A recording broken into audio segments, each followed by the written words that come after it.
The read is up. Oh. Well, so much for that. I'm going to wear my Gunners. That's all. Oh, look at you. Yeah. Oh, is everything so clear and yellow, Bono? Can you see okay there? It's because I've got me a case of the glaucoma. It's a Gunner stole these glasses from me, and I'm taking them back. I'm taking them back. When do you get them done? In about an hour on Sunday. Bloody Sunday. All right. There we go. Played, sir. Here we go. Recording. Let's do it. Let's go. It begins in 3, 2, 1. Coming up on TMS, Scott has returned and has tales to tell. The world's largest wad of paper is finally here. It's kind of anticlimactic for some reason. Don't eat those caramel apples. Penny did not get a nose job. Dustin Diamond shanked a dude. Screech. Recommendals. Tom's Tech Time. Your emails and more on this episode of The Morning Stream. How about 'em, how about 'em, how about those grape nuts flakes? How about those grape nuts flakes? How about 'em, how about 'em, how about those grape nuts flakes? They are so good, good for you too. The 2-minute energy works for you. So how about 'em, how about 'em, how about grape nuts flakes?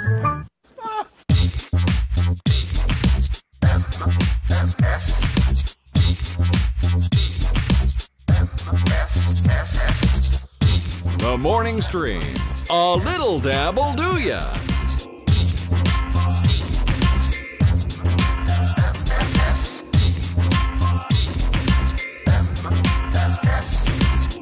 Hello, everybody, and welcome back to the Morning Stream after about 5 days. How many days? We did a show Monday. How long we did it a been? show before Christmas, right before Christmas. So really, it's been what? Five a week, days, 6, 7 3 days Earth time. Well, yeah, if you count just normal show days, it hasn't been that many.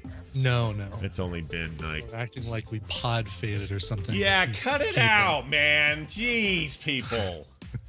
Pod fade. What does that even mean anymore in 2014? What does it even mean? You know, the coiner of that term is actually in the chat room. No, shut up. Who said it? Scott Fletcher. Oh, that's right. He does get. He full originated credit for the that. term pod fading. That's right.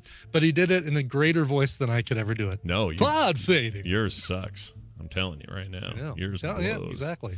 Yeah, Scott Fletcher. I missed when he did a show on the regular. Do you remember those days when he used to do that thing he did? It was a badass show. I used to listen to it all the time. Scott Fletcher, get back on it, man. Make that show again. Yeah, come on now. Why don't you do that again? All right. It's New Year's Eve. Happy New Year's Eve, everyone.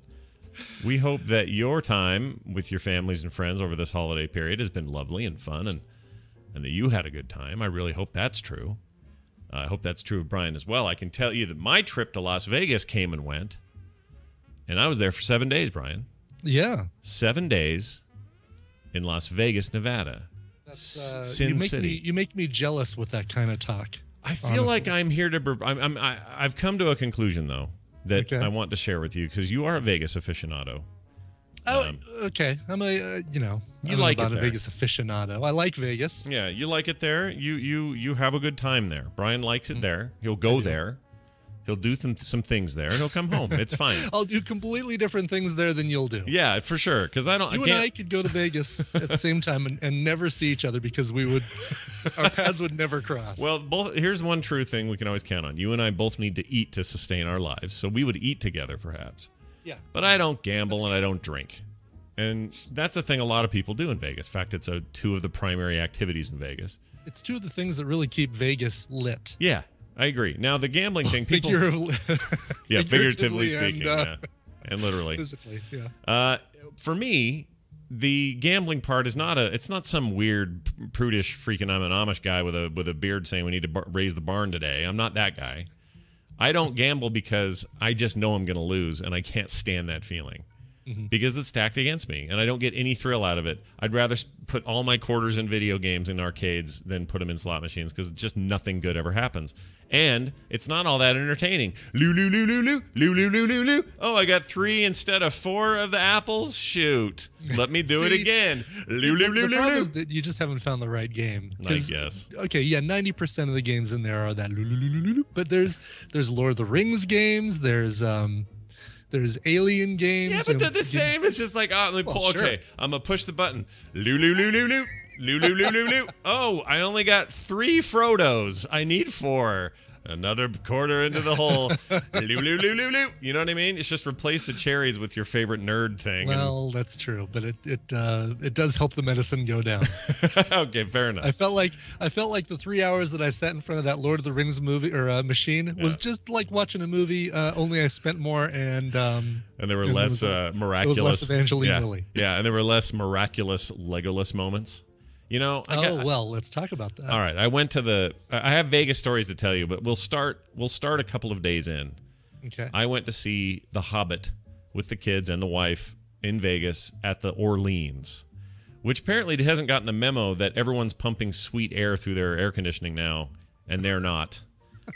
Because I did notice this year. Every casino, like all of them, smelled great. Like, oh yeah. When's the last time I went to the Luxor and wasn't overwhelmed by the 1,000-year-old cigarette smell? This year is the answer. It smelled great in there. Yeah. Oh, see, they've been doing that for years. Like every casino has their signature scent, and mostly it's pumped into the entrance and the lobby areas because when you get pulled in. They're like, oh, this place smells great. I think Aria. Well, we talked about that before. Yeah. Aria smells great. Probably the best. Almost throughout, Aria does. Yeah. And you even got some of those scent sticks. I've got some of them here myself. I'll tell you what cracked me up is the Aria had an ad running on a big video wall in the middle of the casino, repeating an ad for stopping smoking. What? I could Really? not believe it. I still, to this second, I can't believe that was happening in front of my eyes. Why would they do that? That seems counterproductive in Vegas, but that seems yeah, it seems like one of those things. There's and this is no lie, there's a casino, it's Ellis Island over behind Bally's. It's where the karaoke magic happens, where I've done karaoke a few times. Their slot club will give you a free pack of cigarettes, if you earn like 25 points on their slot machines. Wow, really? It's like, yeah, you some places, how about a free buffet, or how about a discount on a room, or some show tickets? How about a pack of cigarettes from Ellis Island? That's pretty gnarly. Well, they imagine my complete and utter shock to see a guy up there going, yeah, it took me 25 years to finally quit, but now that I have, I feel so much better. And it was just like this big, long infomercial about quitting smoking in the Aria. I couldn't put my head around it. Anyway, here's the deal. So the Orleans. The Orleans still stinks. They're not doing the air. They're not pumping anything through there. Stinks like a butthole. It's terrible. But they have this great movie theater mega complex thing upstairs on the top floor. Which I don't know that many people are aware of, but it's like a fully functioning multi-screen theater up there. I'm totally unaware of this. Yeah. I know one theater actually on the strip by the AMC over there. Eminem's Land. Yeah, exactly. Or the United Artists or whatever it is, yeah. Whatever it is, yeah. Yeah, we were surprised. But this wasn't the first time. We went there last time we were there, but it's still kind of surprising. It's like, what's this doing? And it's fully staffed with dudes in little vests and telling you what theater to go to and all the concessions. I mean, it's a full-on theater up there. Huh. So we go up there. No assigned seating, of course, because we're enlightened here in my home state, and nobody else gets it. But anyway, we go in there to see The Hobbit. The Hobbits, you feel familiar with The Hobbits, the furry feet and the it's like wizardry? A short people movie, right? Yeah, little people. Yeah, it's to help encourage. It's to help open people's eyes to the plight of the small man. That's right. So, like, a band of little people hire another little person of a different race. Yeah. To help them defend themselves against slightly larger people. Yeah, against the gold sickness is what my understanding is. Against elves. Yeah, which against elves. Is ironic. Yeah, elves with giant deer mounts. Those are the ones. Right, exactly. And there's something about that the guy in the deer mount can't touch his girlfriend because she'll die if he does, or something like that. Oh, wait, that's like the pie maker. Yeah. Anyway, so here's the deal. We go in there and see that, and I realized during that movie, I think I've had enough of Peter Jackson's let's watch Legolas perform physical miracles. There are too many of them in this. Yeah. Now, Return of the King, fine. Have him take down an Oliphant or whatever the hell they call the big elephants. Have him take one of those down single-handedly and surf around it like Tony Hawk on a Saturday. That's fine. Right. And there's another surfing scene with a shield down a flight of stairs that he skateboards around shooting. I forgot about that. Arrows all the way. Yeah. Oh, so there were more. Yep, you're right. And then these last 3 Hobbity movies, he's just gone nuts with it. And this last one, like those steps, the falling apart freaking stone bullshit. Running up the falling rocks like they're like it's just a staircase up to the second floor of the Brady Bunch house. I couldn't stand that part. So it's a fine film. It's a good third ender. I didn't mind the CGI Billy Connolly. I thought all that stuff was fine. I just cannot do any more Legolas feats. I can't do it. It's too much to have him just defy all physics each and every time he's on camera. Yeah. It makes no sense to me, especially in a series of books or in a book that he was never in. Right. So, well, they've got to pad it up. I don't mind seeing him in there. I didn't read the books. I never read The Hobbit, but yeah, but see, okay, I take your meaning. I'm cool with him being in it. I like the White Orc. I like that stuff in this movie. No problem with them inserting it. Pads it out, adds some new stuff. I get it. Totally cool with it. But it's kind of like saying, I don't mind if Dunaway comes to my party. He's not normally at my party, but I don't mind if he comes to my party. And then he gets there and just pisses all over the furniture. You know what I mean? Like, what? Why would I? Why? It's like you're invited. Be nice, calm down, and don't act like you're in a video game. Anyway, there's that. There's the all Hobbit. they needed was a little bit of music going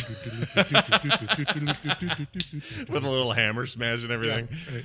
All right, so I got to tell you that here's the chronological trip, and I'm going to tell you this in rapid succession because we don't have all day. But I'm dying to tell you some of the major things that happen, because why do these things happen to freaking me? God, I know.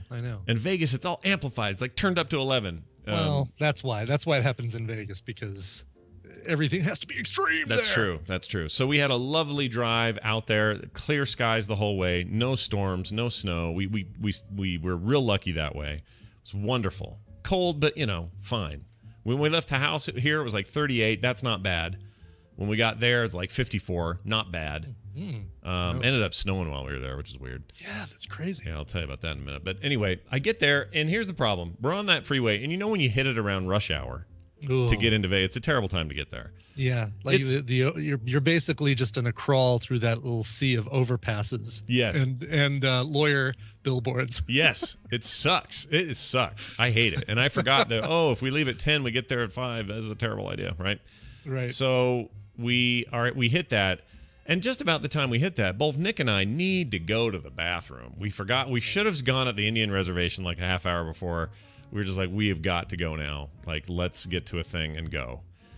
And so we're both like, Mom, we got to find an exit. So Kim's driving. She's like, oh, all right, fine. How about this one? She takes one of those back alleys. You know the ones. Oh, God. That are just sort of, I don't know, ahead of the strip there. Like the frontage road. Yeah. Yes. It's where like all the CSI murders happen. Right, exactly. It's a terrible place. It really is a terrible place. And it's weirdly empty. That's the thing I didn't like about it the most. Like the strip is packed, the highway's packed, but this little like warehousey, strange bar, weird pawn shop area, like not a living soul. Just the ghosts of those who have come before, like creepy and terrible.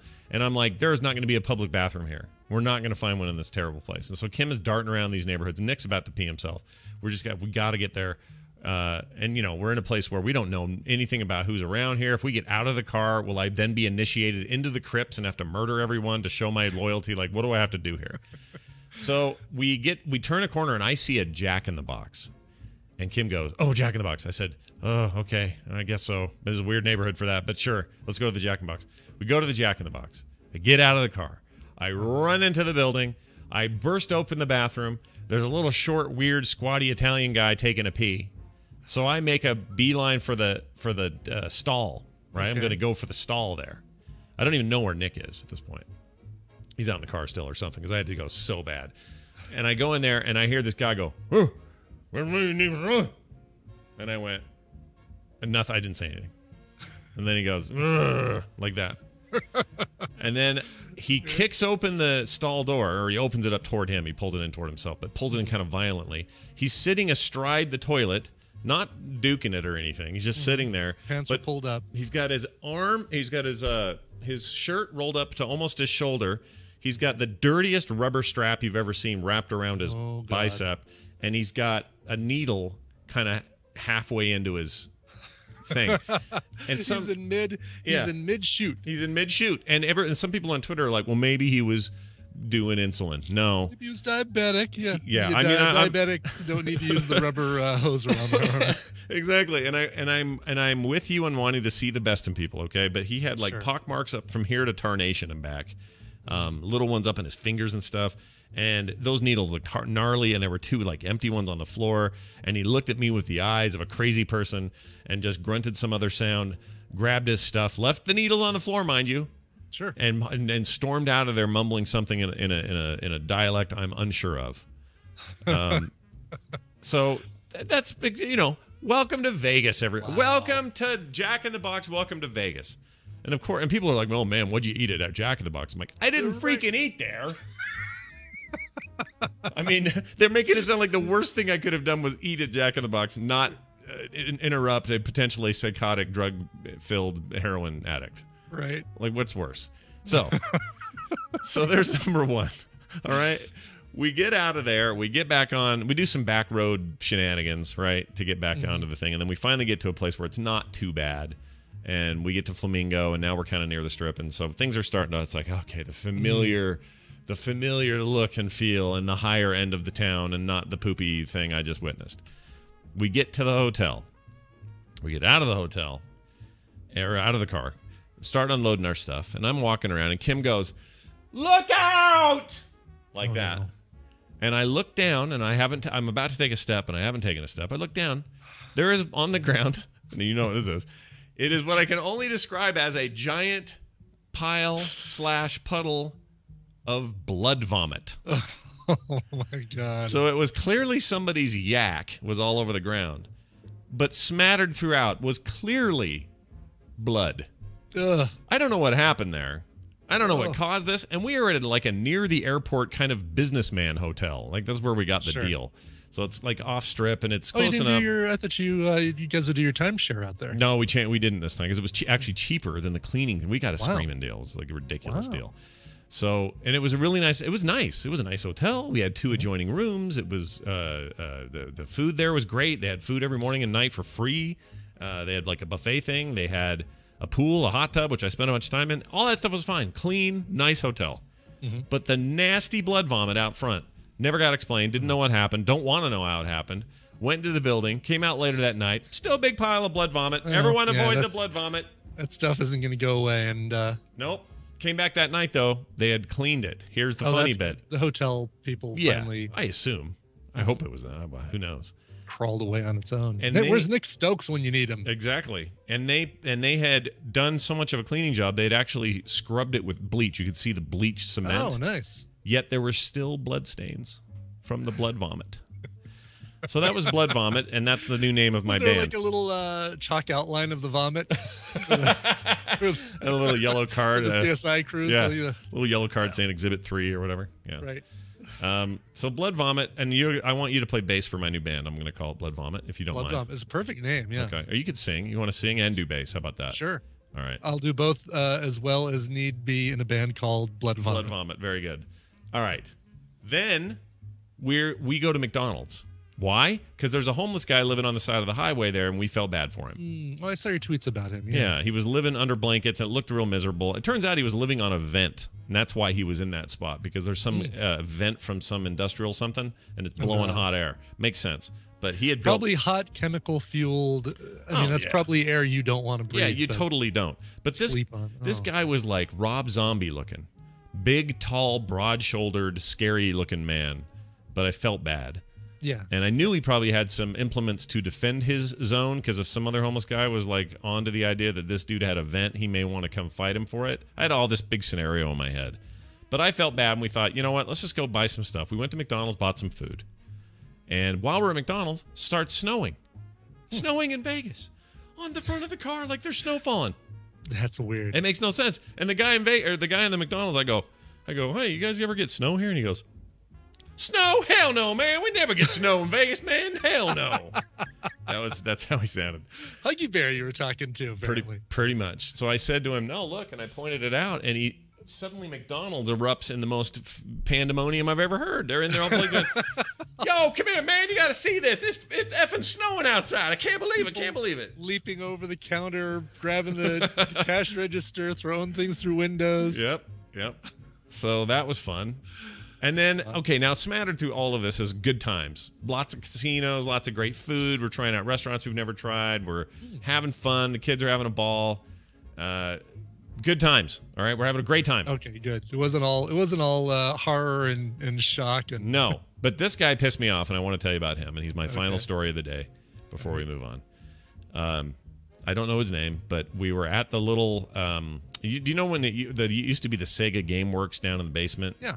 And now it's like a Rite Aid or something, or not a Rite Aid, but like a Homes Goods or a freaking TJ Maxx kind of place, whatever it is. Is it okay? I knew that they there was a TJ Maxx around from that, and so they must have just expanded down there. Is that I think the deal? so, or maybe it's a different store. You're talking about the one that's like it descends between the bumblebees and the Batman. Yes.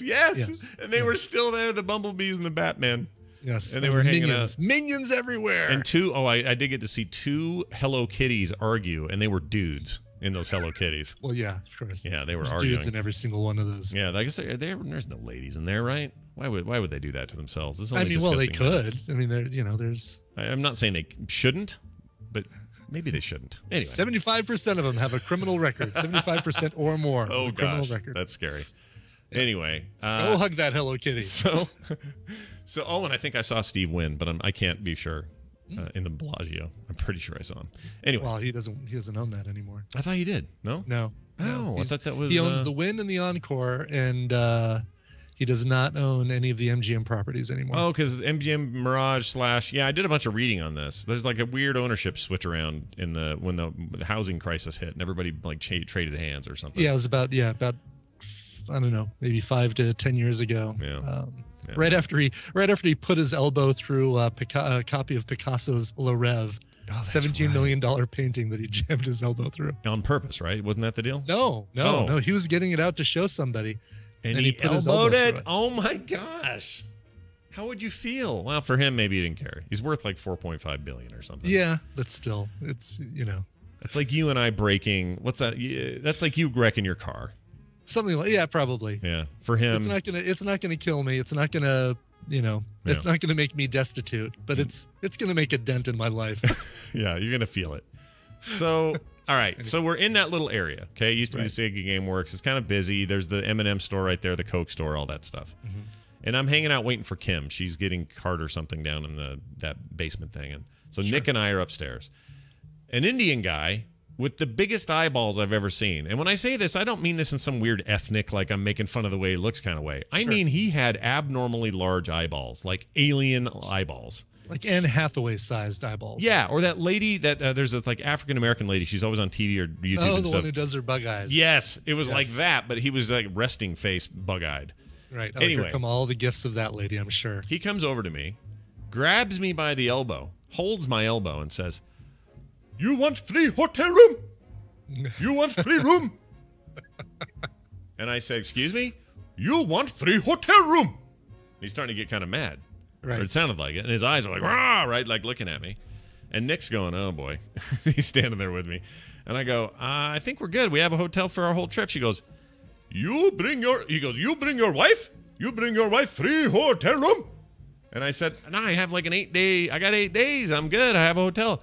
Next time you come, you have free hotel room." Like this.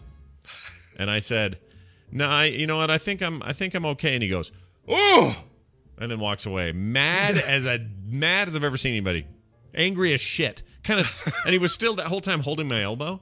When he went, he kind of threw my elbow to the side.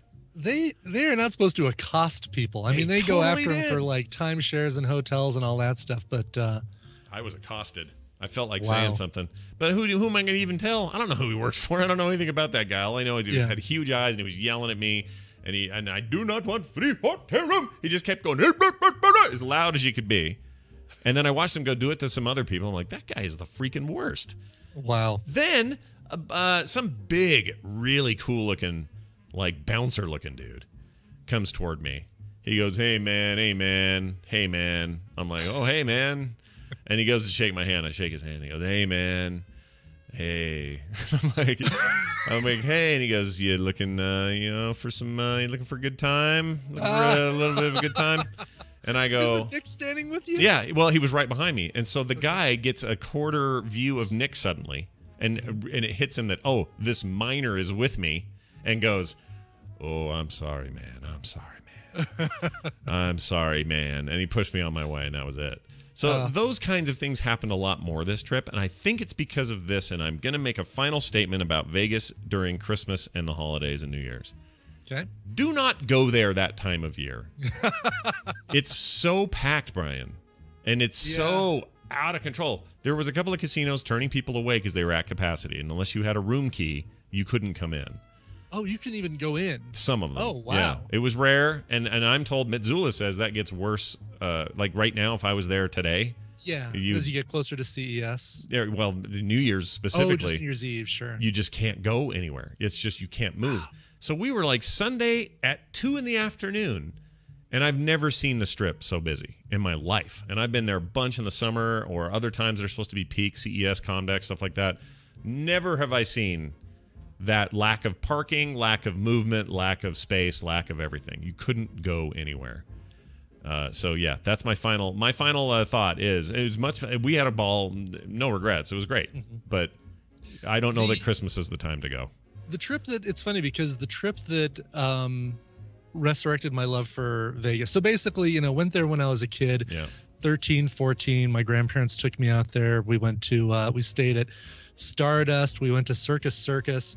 I played with all the, the carnival games while they gambled downstairs. And then my grandfather accidentally took me to a topless show because he got the Hiltons confused. And Doug Henning and Bill Cosby are at one Hilton and topless show was at the other one. And we ended up accidentally going to the wrong one. Oh, I remember you telling me about that. That's not good. Yeah. But, and then I didn't really go there, except for maybe a couple times, didn't really go there since. And then in 1999, shortly after gambling came to Colorado and my buddy and I liked playing blackjack, he and I won like $6,000 on the radio show. Okay.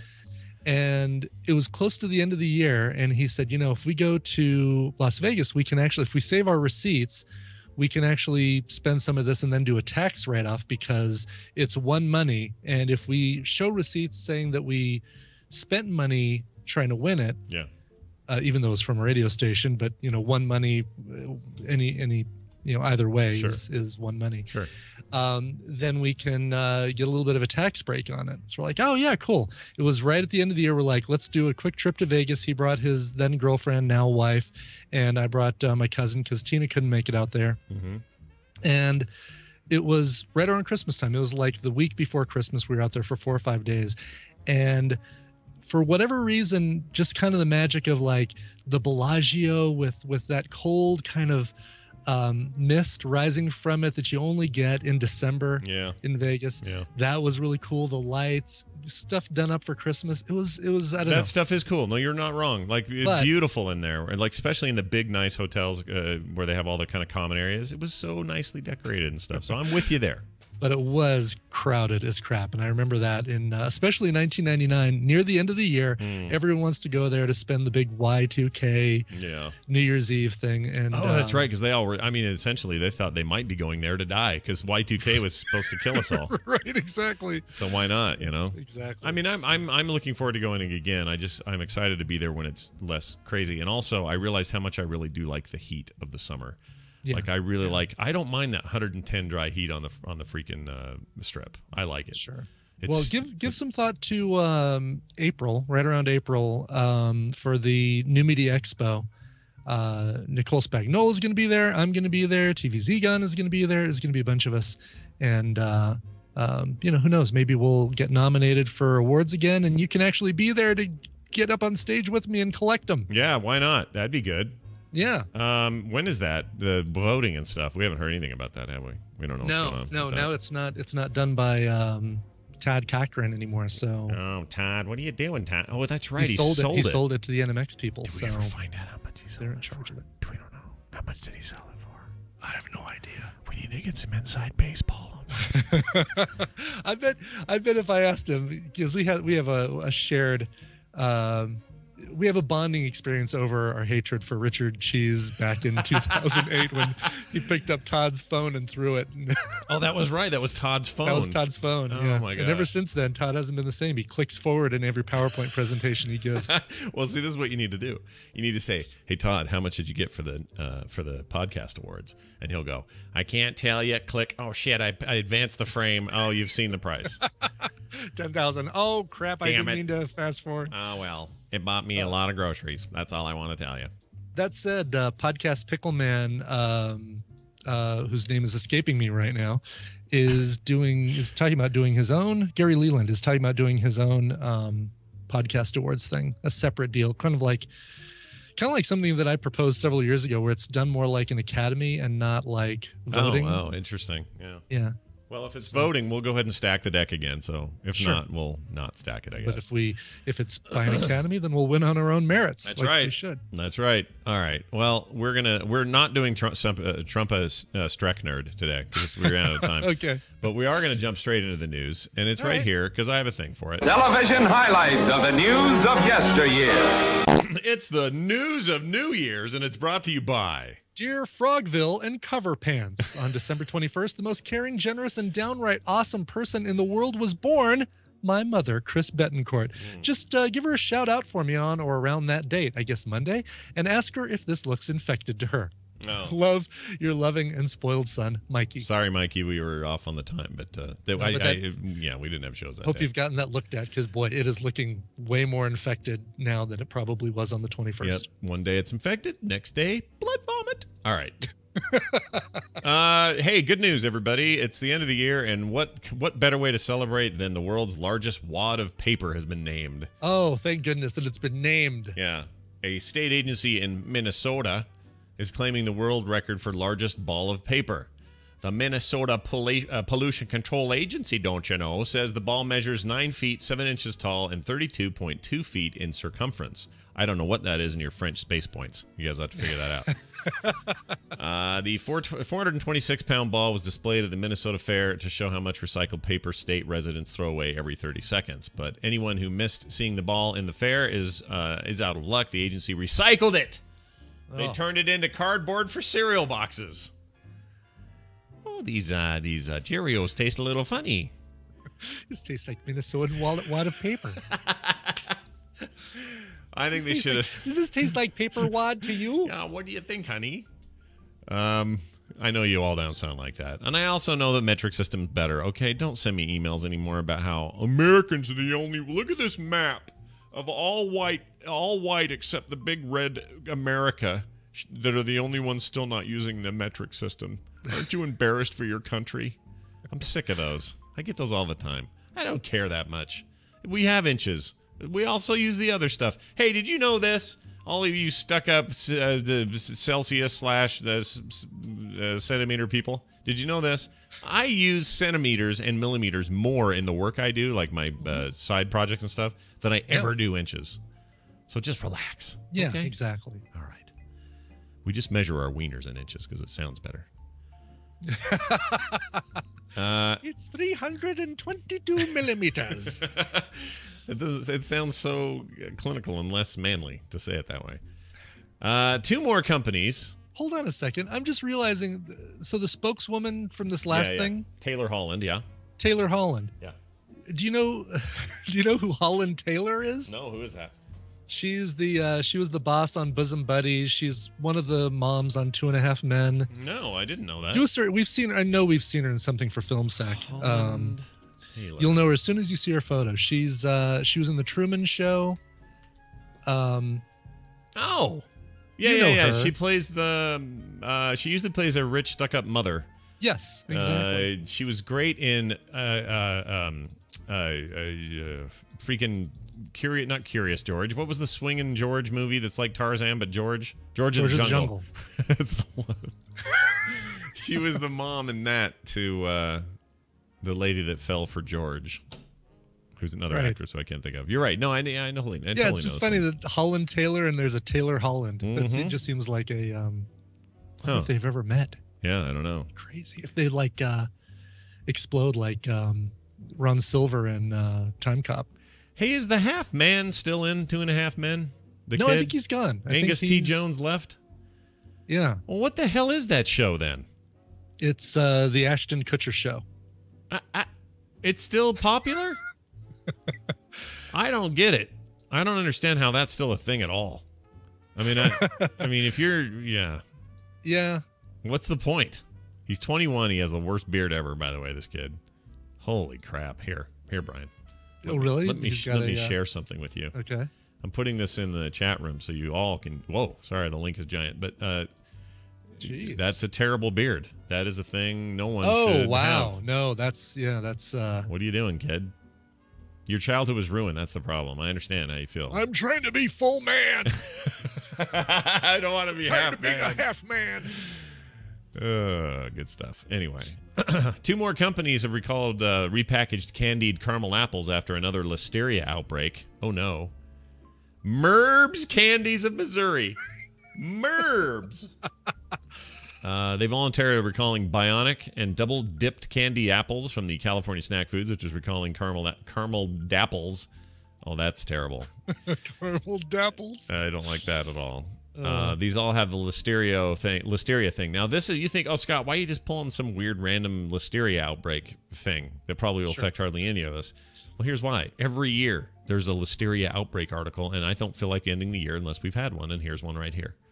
29 people sickened in 10 states. You know, that's a lot if you consider there are 300 million Americans. 29? It's an epidemic. It's an epidemic. Quick, batten down the hatches, seal up the windows. It's not even a percent. It's not even a, what is that? What is 29 of a 300 million? Someone give me a percent, chat room. Get on your math. You guys all graduated? Come on. What is it? Give it to me. Here, hold on. I got someone who's going to tell us. All right. What is 29 divided by 300 million? Checking my sources. Oh, she's not going to say it out loud. Looks like the answer is approximately 9.66667 x 10 - 8. What the hell is it percentage-wise, though? What is that? It's like point bunch of zeros, 9%. All right, hold on. Siri, what percentage of 300 million is 29? Checking. It looks like the answer is about 9.67 times 10 to the 6th power percent. See? Yeah, we had the same exact thing. It's the same, yeah.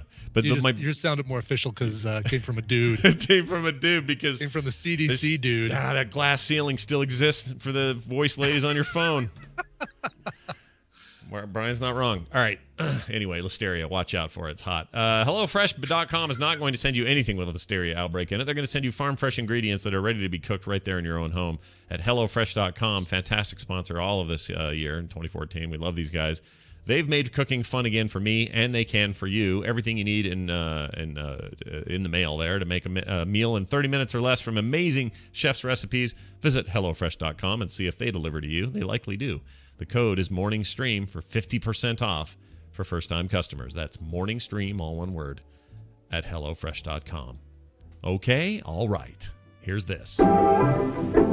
Chairman J. Parnell Thomas of New Jersey opens an inquiry into possible communist penetration of the Hollywood film industry. It's Celebrity Poop, and it's brought to you by...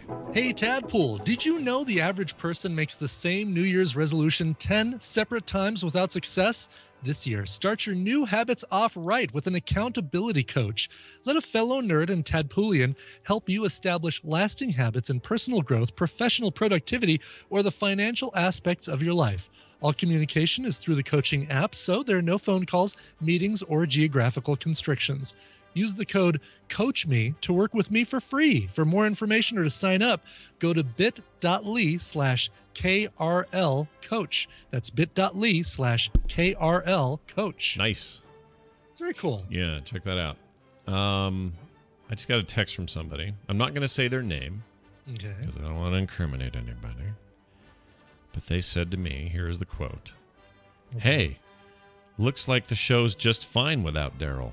That's not very nice. Oh, that's horrible. It is horrible. I'm going to tell them that they shouldn't say that. We don't condone such things. We don't condone such things. The fact that you'd even read someone as jerky as that. I deserve to be reprimanded for reading this email or Golly. this text from this person who I normally... I can't believe Veronica Belmont. Oh, gosh, I shouldn't have said her name. Well, you know what she said after that, though? Like after that, her next one was, How about a booby? and I don't know how to respond. I don't know how to reply to that. I guess I'll wait and see what she does. Right. And also good news. I also got a text from Nicole, separate text, saying that she will be here after all today. Oh, good. Yeah, she had a. She was at the hospital with her mom, just doing a routine test, but it looks like the timing worked out, Good. so she'll Okay, be here. good. Penny from The Big Bang Theory. There, your Kaylee Kuko. How you say it? Kuko. That's correct. Yes. Kuoko. Kaylee Kuoko. Kaylee Cuoco. Cuoco. Cuoco. Sure, why not? She did not get a nose job, and she wants you to know it. She tweeted out a photo of her in a hospital gown in a bed covering her nose, and everyone assumed she got a Penny. nose job. Penny. Yeah, Penny. there you go. Penny. Ooh, that was loud. I don't like that show anymore, by the way. I can't do it. I can't watch There it. was a time you liked it. Yeah, I thought it was all right first couple seasons. I think it's It all the is, same jokes now. It's just the same. Basically, someone described it as nerd blackface, and I kind of is. see the point. They've gotten away from their, their roots, I think, and it's really just exaggerated stereotypes for everything now. And it's all the same recycled stuff, and I don't know why I don't know why people like it. I think character-wise, the characters are fine, and I like Penny a lot. I have a crush on her, but whatever. Oh yeah, she's adorable. She says this for those haters out there who are gonna hate no matter what. She's trying to invoke the Taylor Swift song, probably. I have a confession, by the way. I heard that whole album over the weekend. Yeah. I kind of didn't hate it. Yeah. It's actually pretty good. As polished pop stuff goes, that was fun. I enjoyed it. She's not untalented, and it's a good crossover mainstream album. Yeah. I don't like her line though. What I said it on Twitter. What is it? The guy over there with the hella good hair. Oh yeah. That right. that makes me want to peel a scab off and eat it. I don't like that line. Let's see. She says this. For the haters out there going to hate no matter what, let me inform you I have not been able to breathe through my nose like a normal human being for years. This surgery is changing my life. With that being said, if I did get a nose job, which I didn't, I wouldn't be shouting that from the rooftops as well. Or I would be. I would be shouting that from the rooftops as well. My guess is she had a deviated hoo-ha and she's just having it fixed. Septum. Let's make septum? sure we're clear about which part of her is deviated. All right, septum. I'll take your word for it. Yes. Finally, Dustin Diamond in the news And again. the AVN Award for Best Deviated Hoo-Ha goes to... Hey, those are coming up. Aren't those still during CES, or they Yeah, change right that? around CES. Yeah. Right after or right before or something. That's next week, so they're getting ready. Yeah. And I've decided my favorite casinos during Christmas are the Mandalay Bay and the Pyramid. And here's why. Oh, Luxor? Well, Yeah. Luxor has gone through such a great retransformation. Yeah. It's way Tell better. me why. Tell me why. Because they're huge, clean, and there were less people in them. Sure. Well, they're also further away from kind of the center area. Yeah, the crazy part. Like Aria, Bellagio, Cosmopolitan. Normally my favorites, but when the place is busy, those are the three that kind of take the brunt. Yeah, it takes the wind out of your sails. The freaking Bellagio was wall-to-wall people. Beautiful Yeah. in there, but man, holy crap. Oh, did you guys go through the Arboretum? Yeah, with the stuff. Right. They had a bunch of Christmas crap in there. Yep. That's the. It was really pretty. Yeah. I'm sure it was Got a cool. few- I love what they do in there around Christmas time. Few photos and stuff. Yeah, that was good. Let's see here. Dustin Diamond, TV Screech. Yeah, You familiar with his work? I am familiar with his work. All right. Dustin Diamond arrested for reckless behavior. Dustin Diamond, best known for his role as Screech on Saved by the Bell, was arrested in Wisconsin on Friday. This according to TMZ. The Ozaukee County Police Department. Ozaukee. That's probably Indian. As Ozuki, It's a tribe or something. and apparently Siri thought I said, "Hey Siri." I did not say, "Hey Siri." God, you always think I'm talking about you. What did you say? I said, "What would you like to know about Teresa Ozoa?" Because I was trying to pronounce it. I was trying to pronounce Ozoaki. All right. The police department, I'll just say, confirmed the news to HuffPost Entertainment. He was arrested for possession of a switchblade, reckless endangerment of the first degree, and carrying a concealed weapon. According to TMZ, Diamond, age 37, he looks older, allegedly stabbed a man after getting into an argument late Christmas evening at the Grand Avenue Saloon. The man and some friends were reportedly being rude and insulting toward Diamond and his girlfriend, Amanda Schultz, the actor told the police. He did not intentionally stab the individual at the bar, but that the chaos broke out and people were grabbing him, and he swung his arm to break free, thus stabbing a dude. Somebody got a half-inch wound, substantial bleeding right under the armpit. Yikes. Speaking of armpits, I forgot to tell you this. Lovely lady out in front of the Tropicana having photos taken. Okay? You know, the people that wait around for you. Oh, sure, like the showgirl. Yeah, you know the dressed up as ones. showgirls, They yes. always smell nice, and they're just nice. Those are fine ladies. There are 75% of the men in those costumes are criminals as well. Well, maybe There's a that man inside there. maybe that explains what I'm about to tell you, because I was watching one of them or two of them put their arms around a guy in the middle who's getting pictures taken, and the guy with the camera said, "Hey, how about a little more exuberance or something, or be more excited?" And so these two girls both go "Wah," with their outside arm and stick them out like showgirls, like stick them way high in the air.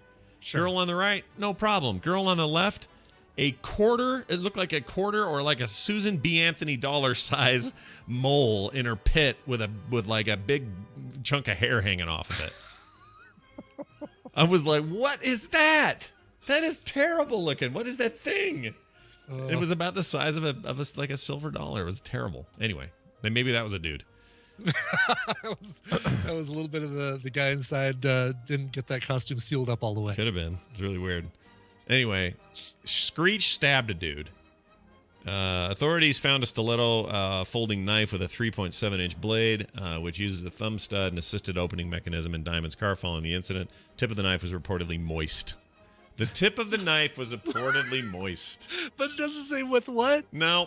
They don't say moist with blood. I mean, there's, talking about stabbing, but they could have said moist with blood. Like a Screech licked it off. Did he fresh? Yeah. Did he cut open a bag of saline with it? Did he hold it in his urine stream? Like, what did he do? A Screech?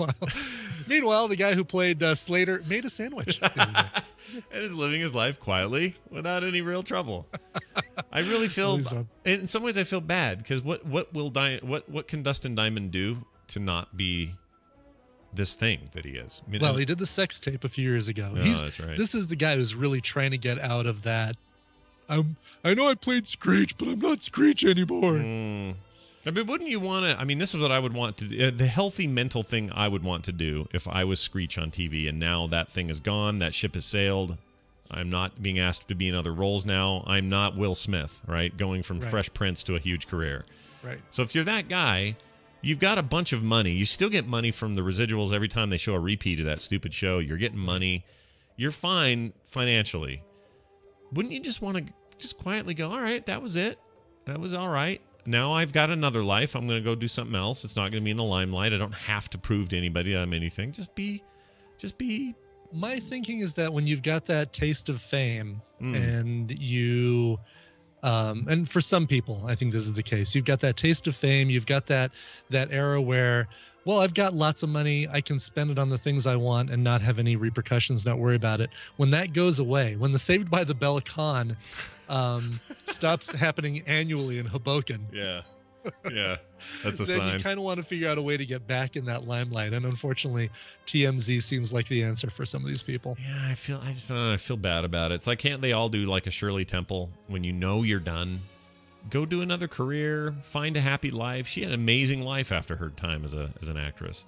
And Shirley Temple. She did great. Oh, yeah, of course. Yeah, she kicked A. Humanitarian stuff. And yeah, and she worked for the government. She was like a ambassador. Yeah, to somewhere important.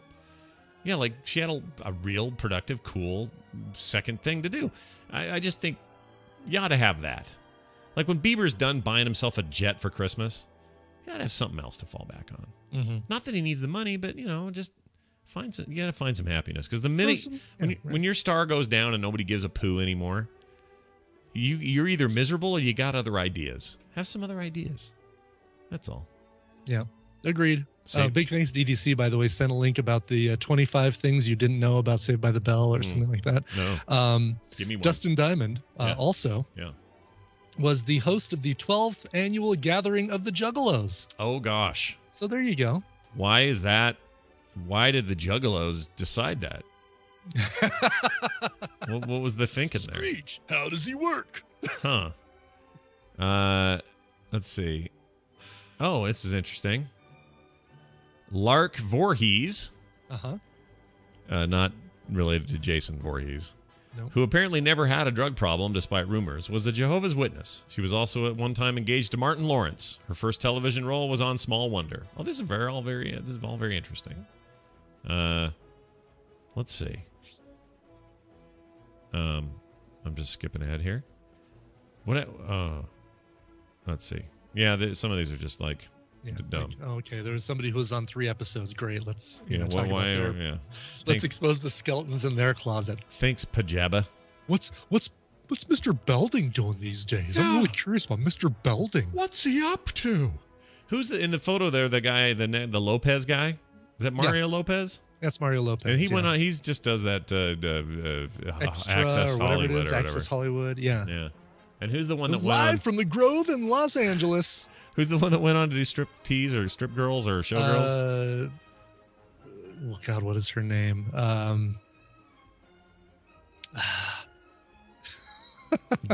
name is just not coming to me. Yeah. Showgirls was the movie. Showgirls is the movie, and it was my gosh, Jimmy John Frankenberger. I'm pulling it up here. I can't. Elizabeth Berkley. Thank you. What's she doing? Last thing she did was Showgirls.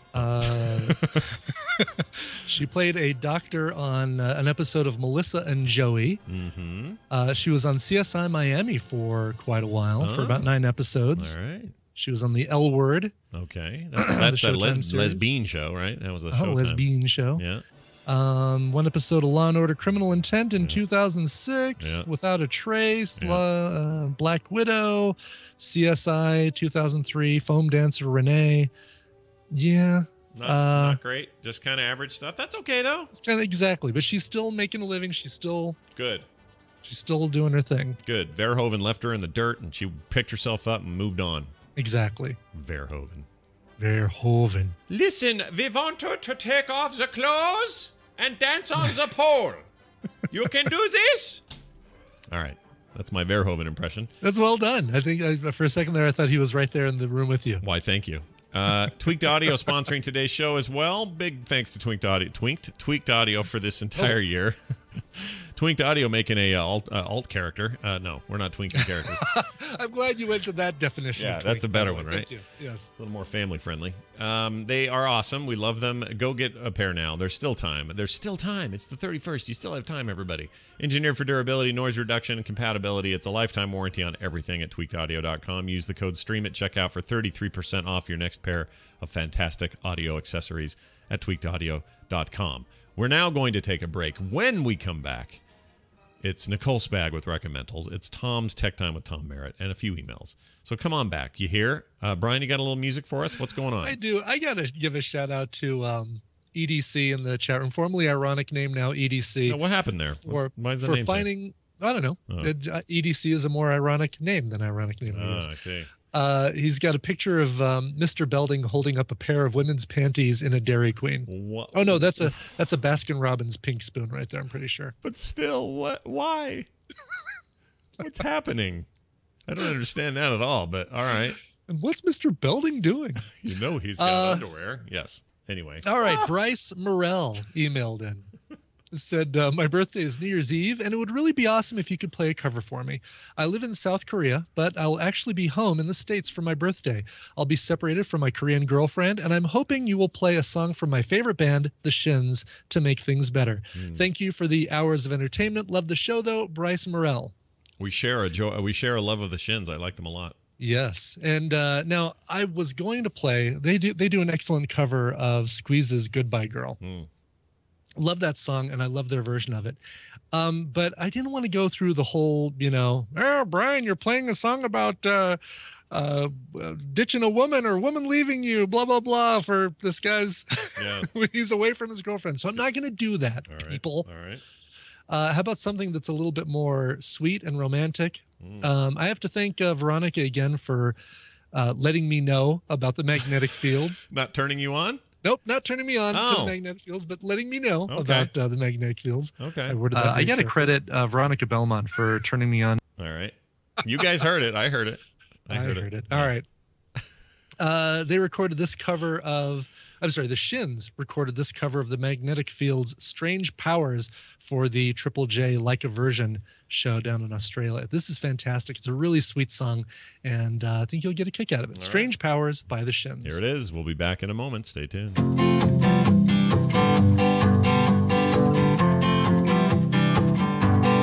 On a Ferris wheel, looking out on Coney Island, under more stars than there are prostitutes in Thailand. Our hair in the air, our lips blue from cotton candy. When we kiss, it feels like a flying saucer landing, but I can't see. 'Cause you got strange powers. You're in my dreams. With the strange powers.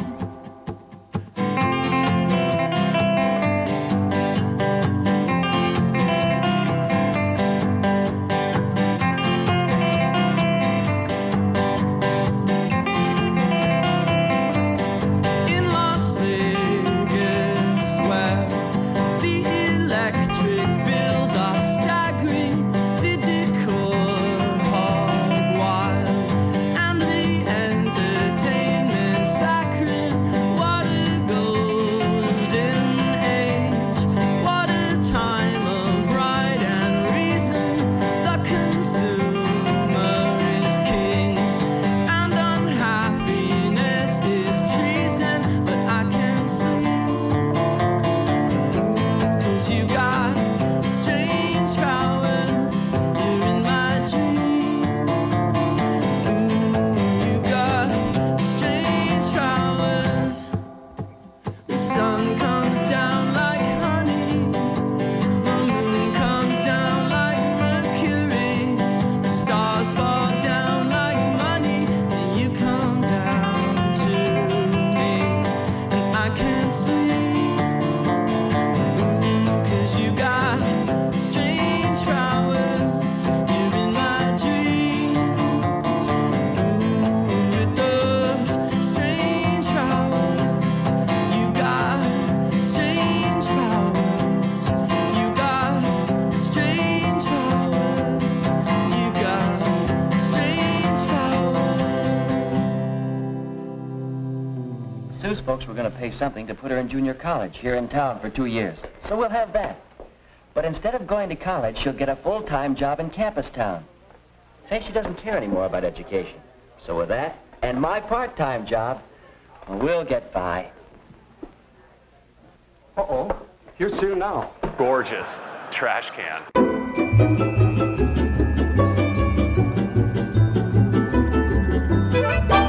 The Morning Stream. Rambling goes in, podcast comes out. You can't explain that.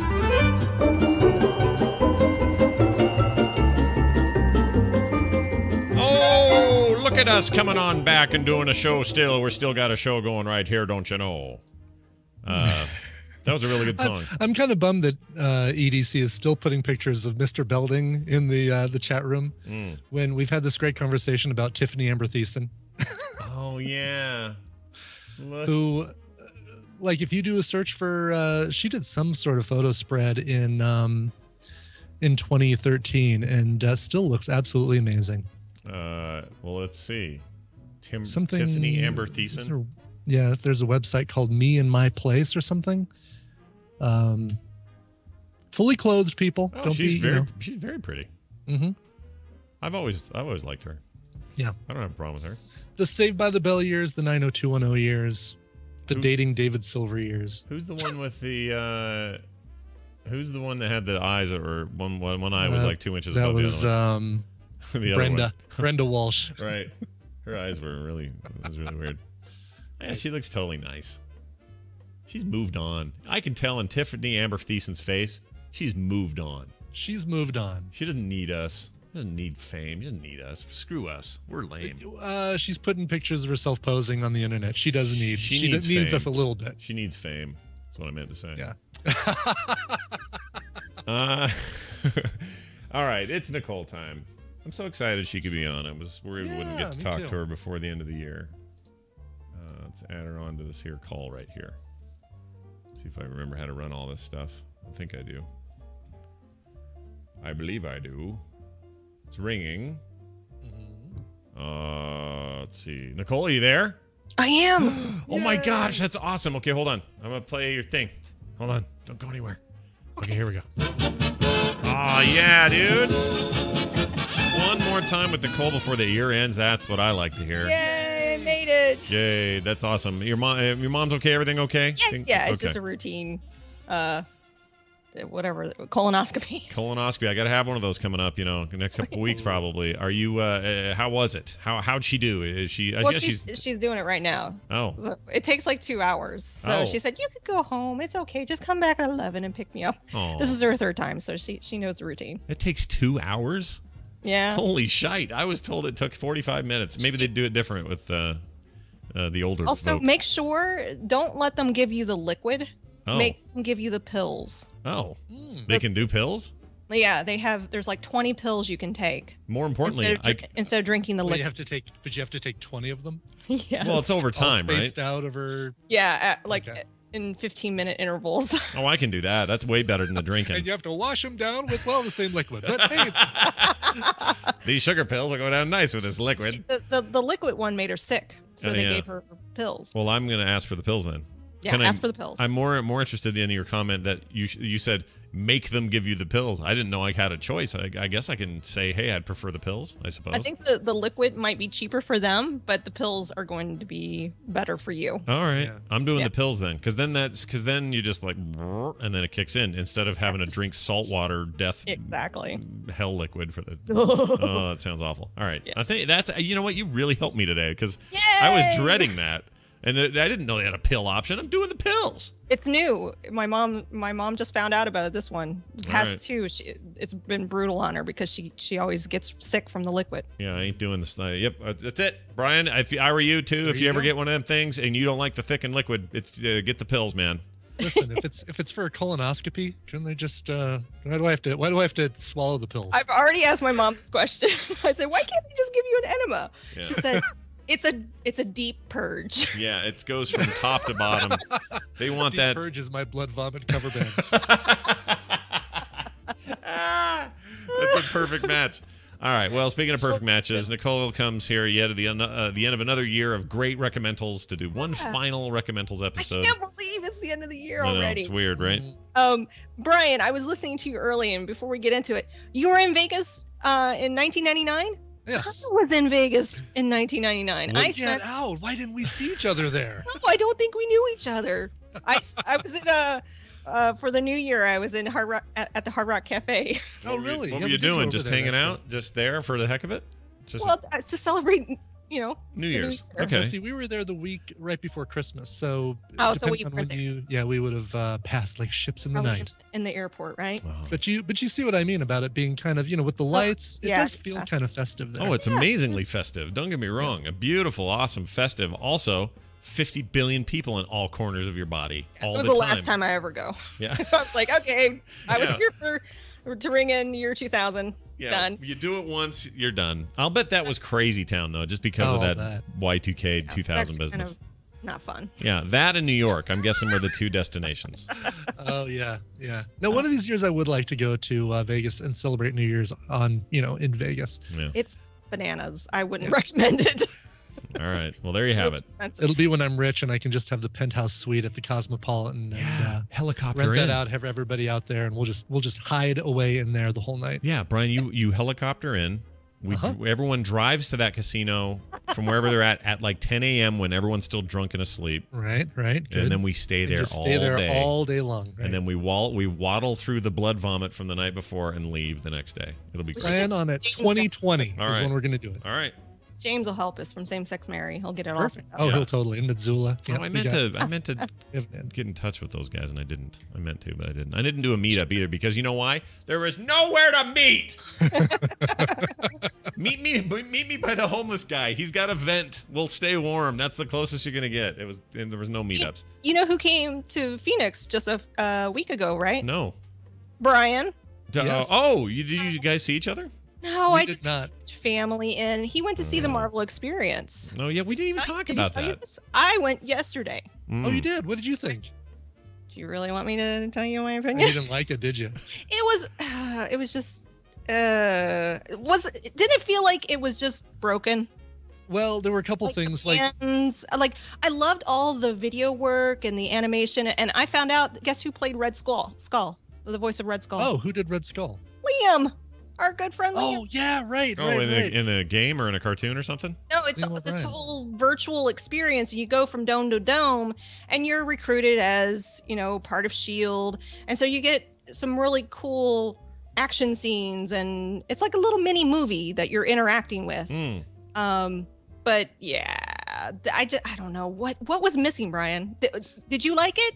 I liked it. I'm a big Marvel fanboy. So, you stick me in a room with a bunch of fake superhero props and everything is S.H.I.E.L.D. and everything, it feels like you're on the helicarrier in a Quinjet. That part of it I really, really liked. There were a couple things that were broken, like the shooting gallery game, the 3D shooting gallery thing.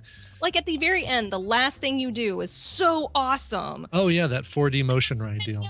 Put your hand in the air and it'll light up, and I'm like, they took my bracelet away. Right. I don't even know what the point was with that. So they hadn't gotten that fixed by the time you went there either. Yeah, we didn't. Those weren't working. The bracelets, they're supposed to light up and help you save the day. Scott, it's like a traveling theme park. That's what I was led to believe. But it sounds like it's not. I mean, you're not the first person to say that it's a little janky. Yeah, I was really hoping awesome. I mean, it was still kind of fun, but long lines. They don't. Would it have killed them to put somebody in a Hulk costume? Just have some characters walking around. It's cool, but I guess like that you would do that. Break from the whole virtual reality thing. Yeah. It seems like it wouldn't be that hard to get like a Spider-Woman walking around or something. That's weird that they didn't do that. Sorry, I sidetracked us. I just had the Marvel Experience kind of is fresh in my mind, and I know Brian went, and I was sad that we couldn't go, but now that I'm kind of glad because we took Mateo with us. Oh yeah. See, I think if you have a kid that's maybe like between 9 and 14. And you're a huge Marvel fan, I think they'd get more of a kick out of it because like the laser, the room where you've got to crawl through all the lasers and all those other video things. Did you guys? Any of that? We didn't. Yeah. There was long lines on that stuff too, and it was honestly a test run for Disneyland. To see how Mateo would hold up. Oh, that's awesome. Oh, you can't base it on that because Disneyland is geared towards kids of that age where there's everything to look at. Yeah. So all right. So why we're here, recommendals, right? Yes, recommendals, damn it. Right. Okay. I don't really have anything planned. In fact, when we spoke last, I put up a poll, and I'll tell the results. So next week, I'm assuming we're recording, we have a theme next week. So this one's just kind of a potpourri of what we've been watching. Okay. And since Mateo's been home from Christmas break, all I've been watching is a Amazon Prime show called Creative Galaxy. And you can only watch this on Amazon Prime. Oh, I saw this on there and wondered what the hell it was. It's wonderful. It is, if you have children and you're looking for a really fun, interactive kind of Daniel Tiger's Daniel Tiger. It might even be voiced by the same kid that does Daniel Tiger. It sounds like him, but it's all about art and creativity, and it's an Amazon Prime show. So Samantha Bee does a voice on there from The Daily Show.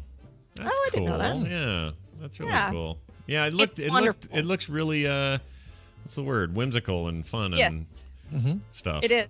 And it's so funny. It's Mateo's new favorite show, and at night you draw a spaceship, and so he wants to draw in the air with his fingers and draw the spaceship, and so it's adorable. Oh, that's really cool.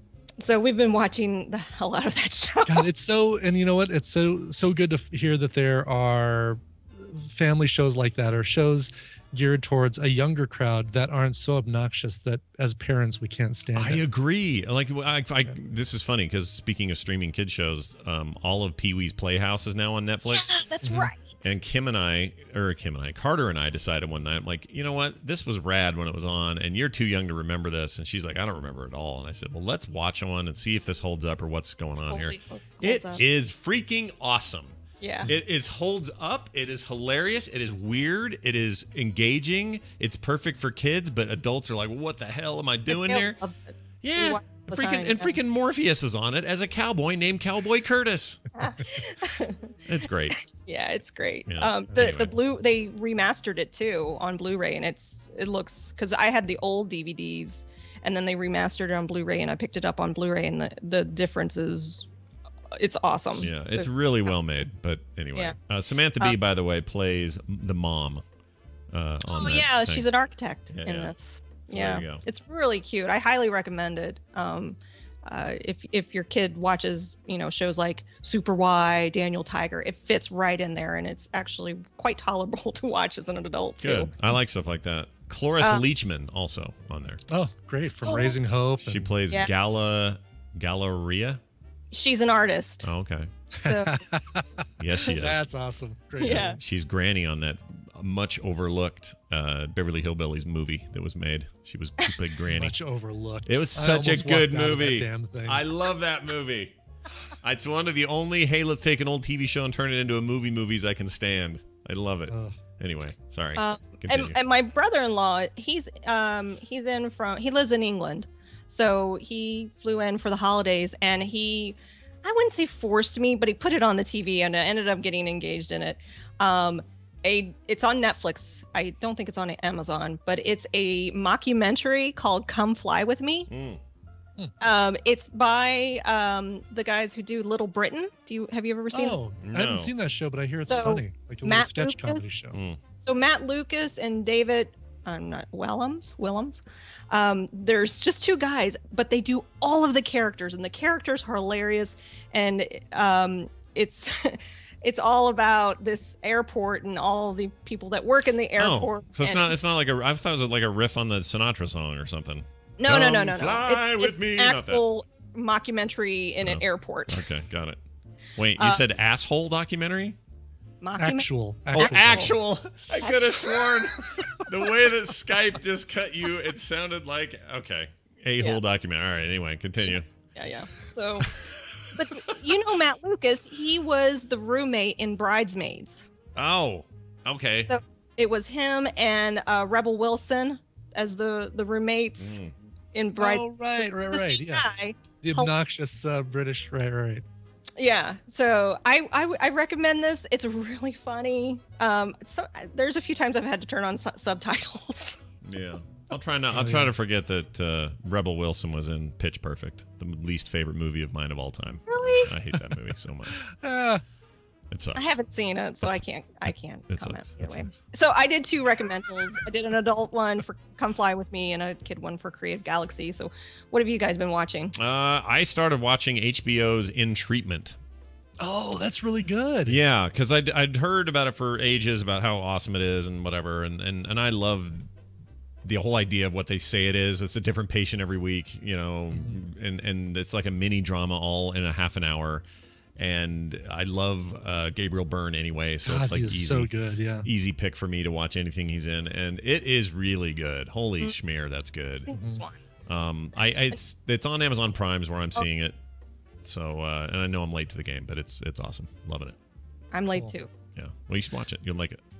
I've been watching a lot of Arrow, as people know. I've been making my way through all those. Some of it I watch on Netflix, some of it I watch on the Blu-rays. Big thanks to Matt who sent those out to me. And I'm going to defend Laurel Lance. In the first season, much better character, much better acting from the actress who plays her than in the second season. It's the sister, right? The sister. What's that? Is the sister? No, or the mom. No, the sister's great. Thea? Well, what actress are you talking about? Laurel is played, what's her name? It's the girlfriend. The one that's super, way too thin. Right. Well, second season, way too thin. And that is a huge change from season 1 to season 2. Almost looks like a different actress between seasons. And we're not, and this isn't me going, hey, you're too thin. You need to be, it's not body shaming. It's just like she just looks, I don't think it looks healthy. Yeah. Scary. I hate to say it, but anyway. Yeah. Katie Cassidy. But really, really liking season 2. And I can't wait to finally get caught up and then be able to watch Flash and all that stuff. Netflix wise, recommendal here from me is a movie called Wild Target that came out in 2010. This is a British import. Stars Bill Nighy as an assassin. I love him. Like a hitman. He is so good in everything, and he's really good in this. Emily Blunt. I love her. I know, I was waiting for that. Rupert Grint. I don't like him. You don't like him? No, he's fine. He's just always going to be, He's always Ron Weasley. What is this movie again? It's called Wild Target. Wild Target. Yeah, and I love that there's 2 Ruperts in this: Rupert Grint and Rupert Everett. That's a couple Ruperts. Yeah, double the Rupert. Yeah. Also, Martin Freeman is in this, and they do something to Martin Freeman, just one little cosmetic change that makes him look like a completely different person. It's kind of like Matt Dillon in There's Something About Mary, where they put these fake teeth on him. Yeah. Oh, wow. And he looks it's like not streaming. It's not streaming. I had to get the DVD, but it is worth finding. It's worth watching. If basically put it on. If you don't have the DVD plan on Netflix, then do one of those little reminder things that lets you know when it's finally streaming somewhere. I'm sure there's some. There's something that does that. Is that Ron Weasley in there? Yeah, that's Rupert Grint. Oh, that's his name. Yep. Rupert Grint, which actually sounds like a Harry Potter name in and of itself. It does. Right? Rupert Grint cast the spell before he left the room. He does a cameo in this Come Fly With Me. Oh, really? That's funny. Yeah. That's funny. Oh, how funny. He's going through the airport, and one of the, I think he's he works at a food place, and he's talking to him, and he gives him a script, and he's like, could you pass that on to Radcliffe for me? That's pretty good. Yeah, it's That's pretty good. Well, there you go. There's some fun. So Wild Target. Go some check fine choices. I was going to mention some documentaries, but I think I'm going to save those for our next documentary heavy episode because I think they're worth mentioning as well. Nicole Spag. What a great year of recommendals it's been. We look forward to 2015 in the same way. Do you want a theme for next week? Yeah, what's our theme? Yes and yes. Yes.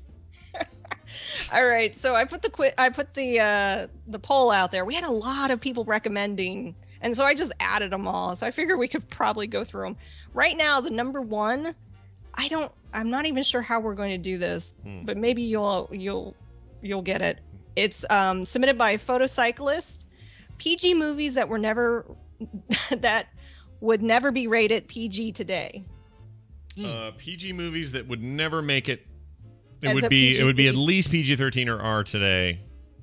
Because at first I thought, well, does he mean should they have been? Because PG-13 was enacted July 1st, 1984. So anything 84 and back? I don't know. I guess so. Although, well, yeah. No, I think I get it because you can actually do this question both ways. There are lots of movies out there that I think would be would have been R today, or no, the stuff that's R today would have been PG then, but also there's some things that were R then that would totally be PG today. So what are we doing? I think we do it. I like your idea where it's like, what movie was PG back in the day that would like kind of offend people now? PG-13 or R now. R yeah. now. I like that. That's so a funner anything challenge. 84 and back, yeah, right? Yeah, I like that. Okay. That's pretty hot. That's pretty hot. That's pretty hot. I like it. I'll remind you on Tuesday. Perfect. Have a wonderful time. I hope your mom's doing good. Wait. Oh, there's a Quizler. I know Tom's waiting. He's probably. Oh, he has a thing, doesn't he? Oh, I'm so sorry, Tom. Oh, does he have a thing? Quizler. Does he have a thing? Well, give us a Quizler. Go. Gosh. Power source. He'd have to heat the cube to 120 million Kelvin just to break through the Coulomb barrier. Unless Sebig has figured out how to stabilize the quantum tunneling effect. Well, if he could do that, he could achieve heavy ion fusion at any reactor on the planet. Finally, someone who speaks English. Avengers. Yeah. It's Avengers. Brian, we're trying very hard. It took me a second. I was trying to. Were you watching me? And I was like, The Tesseract Cube, and it was Ruffalo, and it was Tony Stark telling him how he could figure something out. It's when they were having their little conversation on the ship, and then eventually that turned into, why don't you let yourself turn green all the time? And then they all had the argument, and the freaking staff started throbbing because everyone was mad at each other. That's right. Yep. Camera went upside down. Nicely done. Nicole, Very good. Nicole Spag on Twitter, everybody. Nicole Spag everywhere you look. Nicole, have a fantastic day. Have a great New Year's, and we'll see you Happy next New Year's. week. Bye now. You too. Bye. Bye now. All right, Brian. Okay. Let's get Tom in here. I didn't know he had a thing. He must have a thing. Yeah, I wonder what that thing is. I don't know. We'll find out on this edition of this thing I'm about to play. With the computer, as with any tool, the concept and direction must come from the man. That patient man is Tom Merritt. Tom Merritt, welcome to the show. Hello. I'm a patient? You're a very patient man. Oh, Happy New Year, you Happy guys. New Year, dude. You too. Yeah, way to go. Celebrating a year of DTNS. Oh, yeah, thanks. Multiple Current years. Geek. Yeah, right. Current Geek is a year. This next week will be a year. And being alive? Being alive another year. What else? You've been doing this thing on this show for at least 2.5. Oh, yeah. From the beginning. Thank you we're old men is what we are.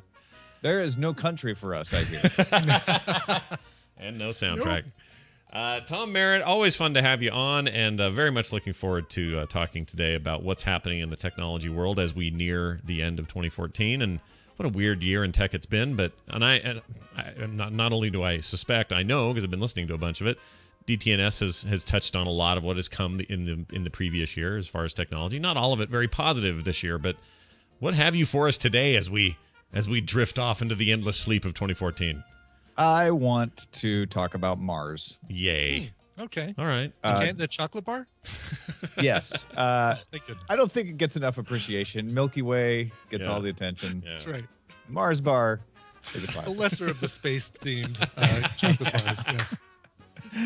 Now I want to talk about the Opportunity rover. Discovery News has an interview with NASA out today about the problems they've been having. I feel like over the holidays, probably a lot of folks out there have either gotten new tech or maybe were tech support for their family that got new tech, and they've been dealing with glitches and issues and bugs because that just comes with the territory. And maybe this will make you feel better. NASA has been dealing with a bad flash drive on the Opportunity rover, which made it lose contact for 3 days. It's been constantly rebooting. It has what they call an amnesia problem because instead of writing to the flash drive when it can't, it writes it to RAM, but then it goes into sleep mode and forgets everything. Oh my gosh, that's weird. It's like Memento. Opportunity is living its day over again. It has to write things on its like tattoo, protracting arm. A little post-it note in its hand. Yeah, exactly. So you are a rover. This you is are on Mars. I assume this isn't like when you say flash drive, it's not like, oh, it's a little thumb drive you got at Costco. Like it's something else. Like I'm something... assuming they did not get it at Costco. Also, don't forget, Opportunity's been roving on Mars for 10 years. Yeah. So this is to not. him, it only feels like a day. Right. So yeah, I mean, this is hardened old tech. NASA always puts up outdated tech anyway because it's proven. So this is flash memory, which was actually fairly cutting edge at the time. But yeah, you're right. It's not a USB flash drive, but it's the same kind of fundamental underlying technology. They've got 7 banks of them. They've tracked it down to being one particular bank of flash memory that seems to be the problem. And so they are rewriting the software, from Earth and trying to update it with Opportunity all the way on Mars, while Opportunity continues to have problems writing and remembering who it is and looking at its post-it notes the whole time. And yet they think they've got it. They think they've figured it out. They haven't quite finished the update yet, but talk about putting it in perspective. From a planet away, with a huge delay in hearing back that your software update actually was installed, right? Because it has to cross the vast distances of space. Yeah. They're able to troubleshoot and fix this rover that's 10 years old. It was only supposed to operate for 3 months. Yeah. And it's been operating for 10 years. Makes me feel a little better about the fact that my new Nexus 9 turns black if I forget to close Skyforce before I let it go to sleep. Well, okay. So it is amazing that we're well past the 3-month lifetime of that device. And the fact that it's still going is awesome. And maybe this signals that, things are going to start falling apart. Either way, it's an amazing thing. What blows my mind about this is that we, regardless of the speed, and I'm sure it's terrible, and from what I read on The Martian, that book, The Martian, it seems like it would be terrible, but the bit rate, the data rate to get this updated firmware update basically to Mars is unfathomable to me. The idea that we can even do it. Do we even know how they do that? Like, how do we pinpoint where the thing is? How do we know that it's a direct connection? There's not a cable. No, there's the Mars orbiter, the Odyssey, actually is in constant contact with the Earth. Well, I shouldn't say constant because I imagine it probably goes out of contact every once in a while, but it's in continuous contact with the Earth. And so all of the messages for Opportunity are actually sent to the orbiter, and then the orbiter contacts Opportunity and sends the information down, which is one of the reasons it goes into standby mode. Is when Odyssey goes, it's in orbit, right? So it goes out of sight for half a sol, sure, right? Then all of a sudden Opportunity can't get any updates from it. And so sometimes it's like, well, I'll just go into standby mode while I wait for Opportunity. And then it wakes up and is like, who am I? What am I doing? What's going on? Yeah, exactly. It's like, hello, Opportunity. This is the orbiter. Hi, who are you? Who? I don't know you. Hey, don't knock Opportunity. It's the one who knocks. All right.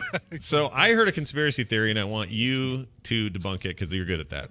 All right. And I don't actually believe this either, but it's an interesting conspiracy theory that is a very science fiction-y one. And so I thought it was fun. So I'm glad you brought up this Mars thing, because here's the deal. Somebody has floated the idea that the reason that rover has not only surpassed its 3-month life expectancy, but gone well into 10 years, is because there is an outside intelligent force on that planet upkeeping that thing. Yeah, and we just aren't aware of it. Doing a pretty crappy job, given that the flash drive keeps going out and it can't remember who it is. Right.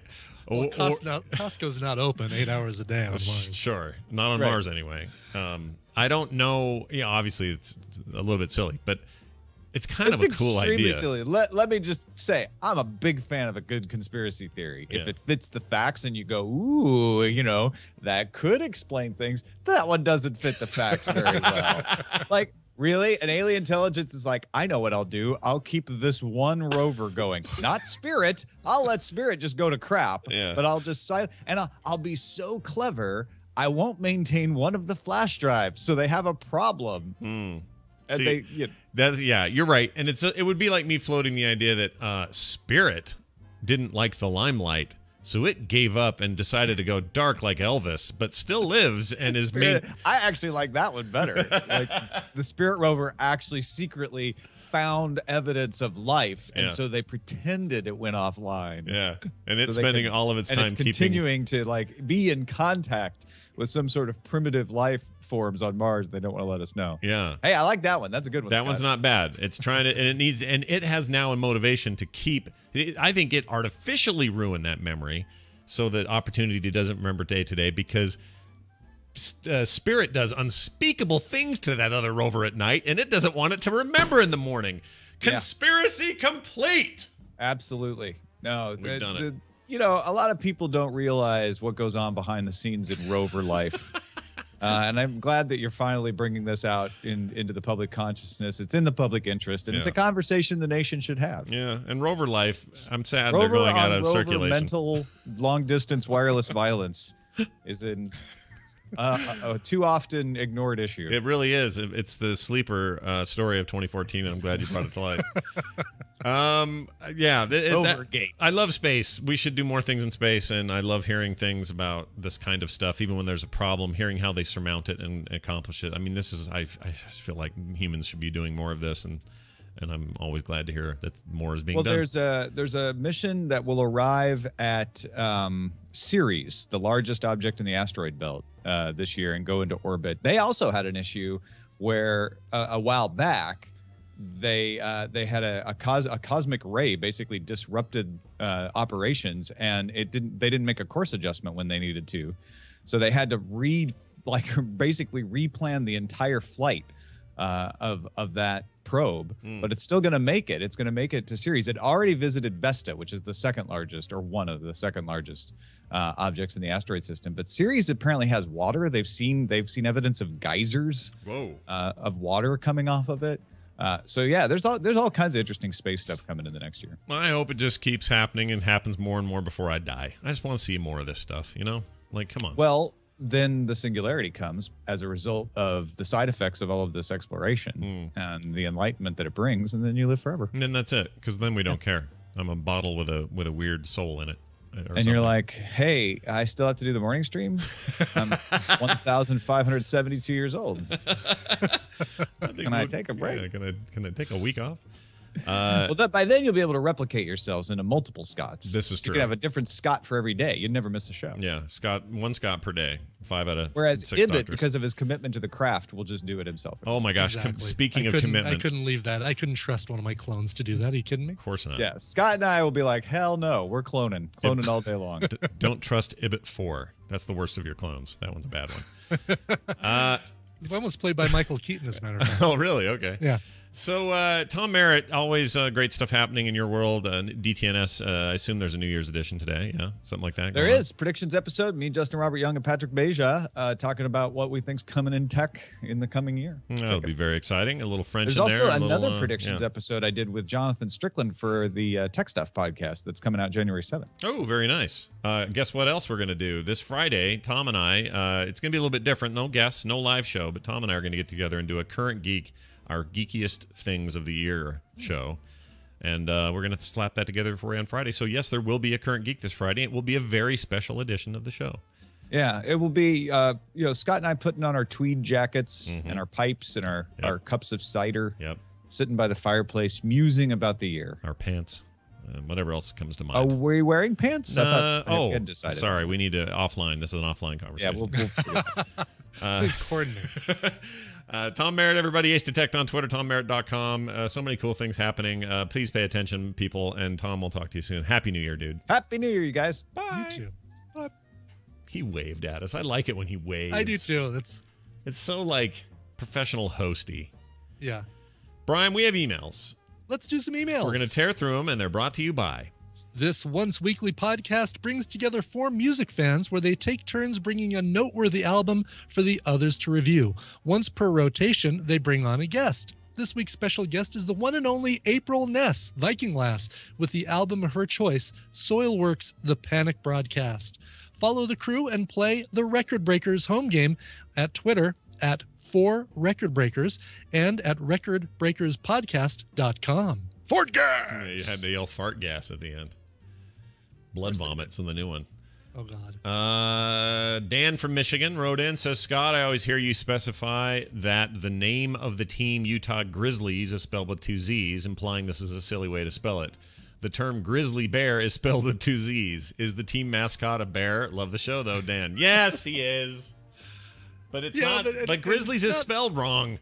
It's not pointing out that it's spelled wrong. You're pointing out that Utah teams have to have that double Z in their name, like the Jazz. Yeah, they all do. And I know Memphis has a team. They're also the Grizzlies. You know, there are a bunch of Grizzlies out there. Sure. I get it. I just am saying that 2 Z's in every sports name is annoying here in the state of Utah, which I love otherwise. All right. Eugene from Phoenix wrote in. He says, hello, Scott and Brian on show 735. Well, that sounds like a big number when you read it that way. During the Trek Nerds... 735. Well, how ironic, because it's about the Trek Nerd segment. You commented on how the number one cause of death is not what the media says it is, but just plain old age. You are only partly correct. The number one cause of death in the United States is heart disease, which is brought on by a result of old age because cells lose the ability to repair themselves and things start to fail. There are all kinds of professional medical surveys online that show this. Just thought I'd share this. Love the show. Yeah, no, I get it. I mean, something gives up.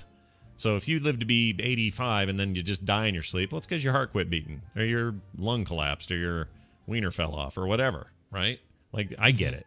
Right, yes. right. The degradation. There's a lot of things your body can't repair itself from that you can die from because you're old. Yeah, because you're old. Not because you were 52 and got cancer. You know what I mean? Right. Freaking cancer. Because you're old. Final email from Mike in the meeting Mike from the Meeting Stone. It says here. Okay. Sent from his iPad. Nice. That is a portable viewing device. That's a device. One of them devices. Scott, you and Brian were talking about toilet paper eating lady, Right? The one that ate toilet paper every day. And then revealed Kim's habit of poking her ear with her hair. I was shocked. My wife's been doing the hair poke thing her entire life. I let her know she's not alone. Poke an ear, bro. Mike from the Meeting Stone. Wow. Yeah, I've heard also from a few others that their wives also, when they get tired, they do the hair poking thing. Poke their ear with their hair. Yeah. That is so crazy. I've never heard of that, but it's really weird. It's a thing. All right, people. It's a thing. It's strange. Get used to it. Thus endeth our emails. That was the last email of 2014. I hope you, Mike, feel good about that. Tomorrow and forever, there's no show tomorrow. But there is a show Monday, and forever there'll be shows. There'll always be shows starting Monday. There is no show tomorrow. It's another holiday. And there's no show until Monday, normally after Thursday anyway, so be here Monday. let me just get around to what I mean to say, which is we'll have another Monday. Yeah, we'll be here Monday with a new show. And just a quick reminder to the podcast people who may not have been here for this show, we're an hour later now. So if you do want to tune in and listen live, it's 9 a.m. Mountain Time. Yep, 1 hour later. So shift your clocks forward 1 hour. Our West Coasters are rejoicing. A few East Coasters are grumbling. Some people in the UK are like, holy crap, it's 4 a.m. now instead of 3. Whatever. If you listen to the show live, and truth is, this affects... I mean, we love our live listeners, don't get me wrong, but it literally affects less than 1% of the people who listen to the show, because most of you catch it on the feed. Like 99 point something. I just found out that for Ironic Name /EDC, it's 4:38 a.m. So he's not sure he's going to be able to listen live anymore. Oh no! It's time for milking. Get up and milk. Exactly. All right. Well, there you go. That's it. I can't believe it was. How did it not work? How did it work at 3:45? How did 3:38 work? Yeah. How are you? I don't get it. Anyway, whatever. That starts today, and therefore Monday it'll be 9 o'clock for the live listeners.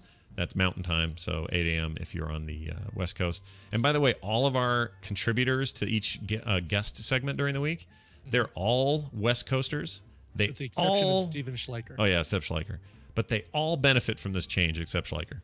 Right. I'm going to put except Schleicher on the end of every sentence. Except for Schleicher. Yeah. He's the new love the show, though. Except for Schleicher. Except for Schleicher.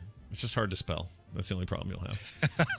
The email address is themorningstream@gmail.com. Our website is frogpants.com/TMS. Our phone number is 801-471-0462. Leave us a message. We'll play it on the show. 801-471-0462. On Twitter, follow us at Coverville, Scott Johnson, and Morning Stream. I did the Boop Show final year-ender thing yesterday. Are you doing... there's more Coverville still. Yes. Oh, I'm so glad you teased into this. Yeah, Coverville, the best of 2014. So for the last 3-4 days, I have been struggling with computer issues. Did a full reinstall on my Mac and actually solved a lot of other problems I was having. So every once in a while you have to do that. Yeah. So it's kind of delayed a couple things. Episode 1 of the 2-part episode of Best of 2014, counting down the 40 best songs, 40 best covers of 2014, will be today. I might try and record both episodes together just to knock them out and then release the other one on Friday. So if you want to know what the best covers were released this year, I pared down a list of about 500 covers down to the best 40, and you're going to hear them today on Coverville. Nice. Coverville.com for more. Mm-hmm. I think that's it. Yes. Is that it? That's it. That's it. Folks, oh, wait. Thanks for being here. Song. Oh, yeah. Let's do some music before we get out of here. And once again, just a giant Happy New Year from us. Thanks for making this year great. It's our biggest year for TMS. Our best numbers, our best download numbers that we've grown like we've never grown before. You guys are just rad, and we love you. And thanks for all your support at Patreon, patreon.com/TMS. It makes a huge difference, especially leading into this next year. You guys are awesome. So thank you for that. Yes. Brian, give us second music. all of that stuff. Oh, good. Well, then I third it, and then you fourth it, and then my fifth it. Okay. How about an email from Sean, a.k.a. Puppy? Wow. Dear great Scott, and also pretty cool Brian. Aww. My beautiful girlfriend's birthday is on December 23rd. Due to this, it's often overlooked or squished into Christmas. Could you please play her a cover of our song, David Bowie's As the World Falls Down? If you don't have any good covers of that, I'd like Puppy Love as I'm her puppy and she's my bunny. I love you so much, bunny. Live long and prosper, puppy. Oh, I can imagine the conversations in that house. Puppy. Yes, buddy? Yes, buddy. Could you bring me some tea, puppy? That would kill me after a while. So in 2010, a great David Bowie tribute album came out called We Were So Turned On, a tribute to David Bowie. And it featured the song, which most people will remember from the film Labyrinth. It's the ballroom dancing scene with Jennifer Connelly and David Bowie. Yeah. Such a great song, and so few people cover it. Everybody wants to cover Heroes and Young Americans and Let's Dance and all that stuff. Not enough people cover As the World Falls Down. These guys do. It's a band called Lights from New York City, and they're awesome. They've got a very Susie and the Banshees kind of feel to them, which is great for this song. It is As the World Falls Down, performed by Lights. All right. That's going to do it. We'll see you guys on Monday. Have a great, safe holiday tonight. Don't drink yourselves into some crazy stupor, okay? All right. Imagine a world where you don't. Imagine. All right, that's it. We'll see you guys on Monday. Oh, okay. Well, Brian's on. But you can do that because you'll safely do it in the confines of your own space. Of my own home. Exactly. Bye, everybody.